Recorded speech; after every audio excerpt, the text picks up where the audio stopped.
मानवीय भूल को कदाचार से जोड़ने की परंपरा स्थापित हो जाएगी तो कल के डेट में शासन चलाना असंभव है।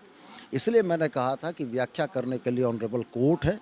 अगर विपक्षी सदस्यों को लगता है कि कदाचार हुआ है, भ्रष्टाचार हुआ है, तो वो बताए ना कि पीटी में जो बच्चे निकले हैं उसमें कौन झारखंड मुक्ति मोर्चा के नेताओं के भाई भतीजे और बाकी लोग हैं। मुख्यमंत्री हेमंत सोरेन ने विधानसभा के अंदर कहा कि सरकार की तरफ से जो सरकार आपके द्वार कार्यक्रम चलाया जा रहा है, अगर उसमें विपक्ष के विधायक नहीं आ रहे हैं तो इस बार विधानसभा के चुनाव में जीत कर भी वो नहीं आ पाएंगे।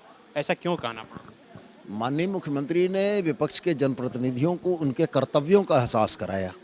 उनका यह कहना था कि सरकार पक्ष या विपक्ष की नहीं होती है, सरकार 3.5 करोड़ झारखंडियों की है और उन 3.5 करोड़ झारखंडियों में माननीय विधायक भी आते हैं जो विपक्ष से हैं। क्योंकि हमारा यह मानना है कि स्टेट के डैशबोर्ड में जब ये दिखता है सरकार को कि 28,15,772 आवेदन अभी तक आ चुके हैं और जिसमें डिस्पोज्ड 20,28,744 हो चुके हैं, तो ये बड़ा कैंपेन है, जनता के सवालों को हल करने का एक बड़ा प्लेटफॉर्म है और निश्चित रूप से सरकार की तमाम इन कल्याणकारी योजनाओं को जनता तक पहुंचाने के एक मैकेनिज्म के तौर पर विधायिका है। और उस विधायिका में अगर 25-26 जो भी भारतीय जनता पार्टी के विधायक हैं वो अछूते हैं तो कहीं ना कहीं लैकिंग है। इसी को याद दिलाने के लिए उन्होंने कहा। ऐसी समस्याएं हैं जो सरकार के द्वार तक जनता लेकर आ रही है, जैसे जेपीएससी का मामला उठा, रोजगार का उठ रहा है, इसका समाधान?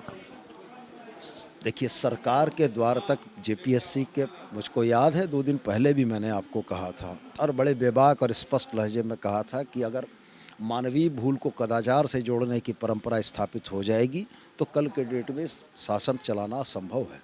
इसलिए मैंने कहा था कि व्याख्या करने के लिए ऑनरेबल कोर्ट है। अगर विपक्षी सदस्यों को लगता है कि कदाचार हुआ है, भ्रष्टाचार हुआ है, तो वो बताए ना कि पीटी में जो बच्चे निकले हैं उसमें कौन झारखंड मुक्ति मोर्चा के नेताओं के भाई भतीजे और बाकी लोग हैं। हमने तो अपने वक्तव्य में उन 10 लोगों के नाम गिरा दिए थे कि जो पहली, दूसरी, चौथी, 5वीं जेपीएससी में जिनके परिवार उपकृत हुए थे और वो कौन लोग थे, तो बताए ना। हम तो चुनौती देकर कहते हैं कि किसी संलिप्तता साबित करें।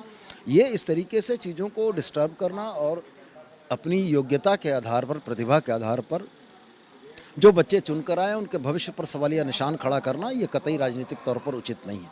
5 दिन का ये छोटा सत्र कैसा रहा, आपको क्या लग रहा है?